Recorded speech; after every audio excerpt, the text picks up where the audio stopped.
La cabine passager résonne des sanglots des voyageurs et de l'agitation paniquée du personnel navigant. Près d'une trentaine de personnes ont été blessées, certaines grièvement, beaucoup ayant été projetées à plusieurs rangées de leur siège.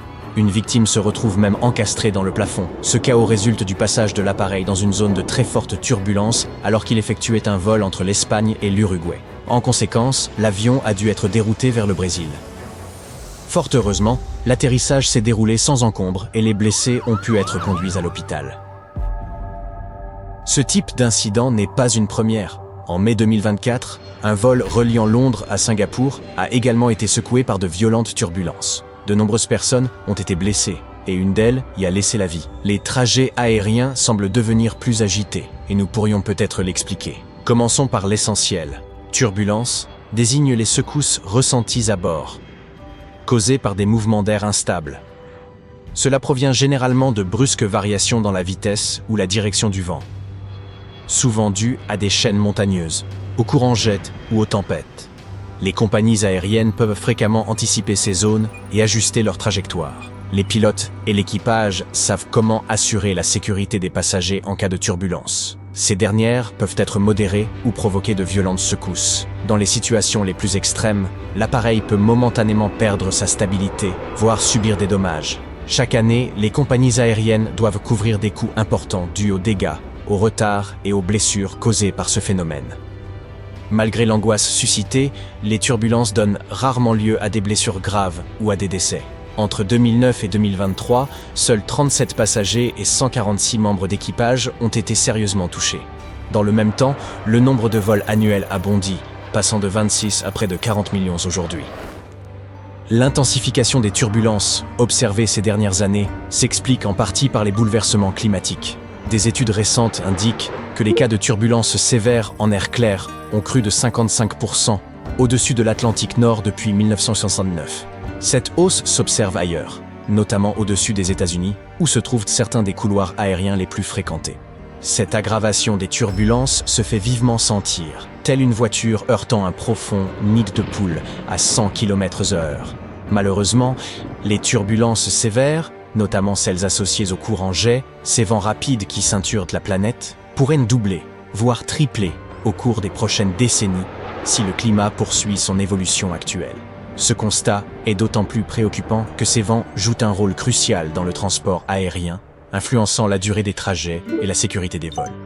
Les avions de ligne empruntent généralement des altitudes très élevées, entre 9500 et 12 800 mètres, où l'air est considérablement plus ténu, ce qui réduit la consommation de carburant. À ces niveaux, ils rencontrent également des courants de jet pouvant atteindre les 440 km/h. On en distingue 4 principaux sur Terre, qui influent différemment sur les trajets aériens. Par exemple, un avion porté par un courant jet verra son vol écourté, tandis qu'un appareil volant à contre-courant subira davantage de résistance, rallongeant ainsi son trajet. La hausse des températures modifie désormais le comportement du vent dans les courants jet. Le cisaillement du vent, soit l'écart de vitesse entre différentes altitudes, s'intensifie sous l'effet du réchauffement de l'atmosphère. Ce phénomène renforce la turbulence au sein des courants jet, en particulier au-dessus de l'Atlantique Nord. Lorsqu'un avion vole à près de 880 km/h et entre dans une zone de turbulence, il se met à vibrer et à osciller brusquement. L'expérience s'apparente au patinage. Sur une glace lisse, tout semble fluide, mais dès qu'une zone rugueuse est atteinte, le mouvement se déstabilise. De même, la turbulence soumet l'appareil à des forces inhabituelles qui modifient sa trajectoire. Si les passagers ne sont pas attachés, ils peuvent être violemment projetés. Les scientifiques estiment que les turbulences continueront à s'intensifier avec la hausse des températures mondiales. Une évolution principalement attribuée à l'augmentation des gaz à effet de serre comme le dioxyde de carbone qui retiennent de la chaleur dans l'atmosphère. L'année 2023 a d'ailleurs été la plus chaude jamais enregistrée depuis 1880 et la décennie écoulée, la plus torride de l'histoire moderne. La concentration de CO2 atteint des niveaux inédits depuis au moins 800 000 ans, voire bien davantage, ce qui laisse présager une nette aggravation des turbulences. La turbulence ne revêt pas une forme unique, elle se manifeste sous divers aspects. La turbulence convective, ou thermique, survient lorsque la surface terrestre est inégalement réchauffée par le soleil. Des colonnes d'air chaud s'élèvent, tandis que l'air plus frais descend, formant des poches d'instabilité que l'avion traverse en vol. Ce type de turbulence est plus fréquent en journée, notamment dans les zones chaudes ou lorsque le soleil frappe directement le sol. La turbulence mécanique se manifeste lorsque le vent rencontre des obstacles, qu'il s'agisse de bâtiments, de montagnes ou de terrains irréguliers, ce qui perturbe son écoulement, engendrant des tourbillons d'air instables. Quant à la turbulence orographique, elle résulte du passage du vent au-dessus de reliefs montagneux, générant des vagues d'air ondulantes qui se prolongent bien au-delà des sommets et provoquent des secousses en altitude. On observe aussi des turbulences frontales au niveau des fronts météorologiques, où se confrontent des masses d'air chaud et froid.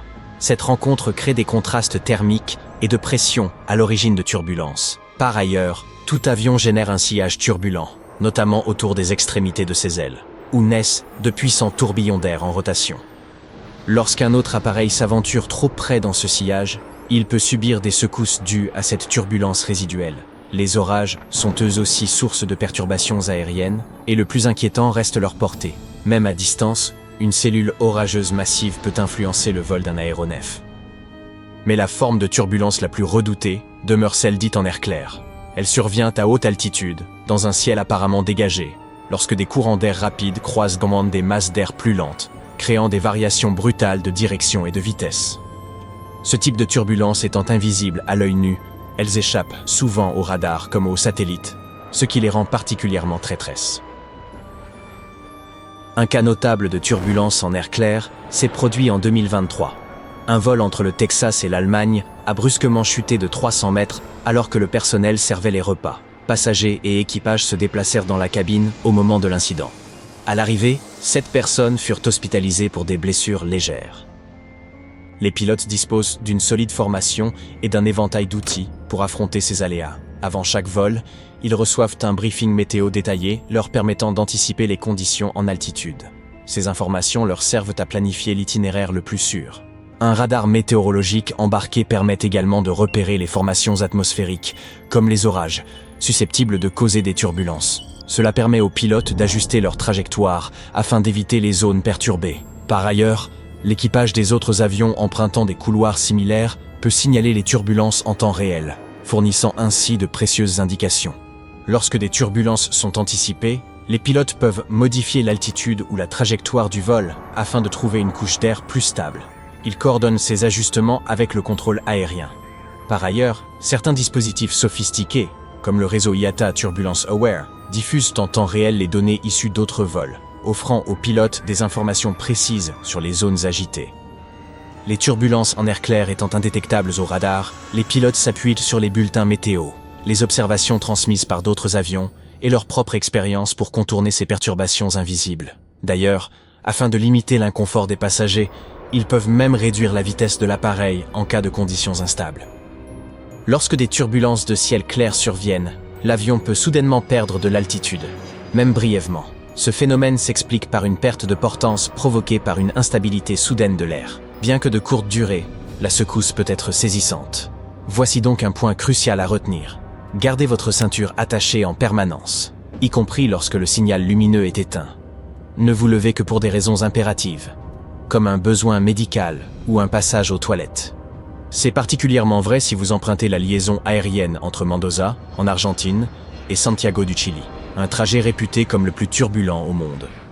Ces secousses résultent de la manière dont les masses d'air interagissent avec la cordillère des Andes, dont la présence imposante façonne les flux aériens en Amérique du Sud. D'autres itinéraires de la région figurent d'ailleurs aussi en haut du classement des plus turbulents. En dehors du continent sud-américain, l'Himalaya constitue également une source majeure de turbulences en vol. Les routes reliant Katmandou au Népal, Chengdu et Xining en Chine, Lhasa au Tibet ou encore Paro au Bhoutan, sont régulièrement secouées en raison du relief escarpé de cette chaîne montagneuse.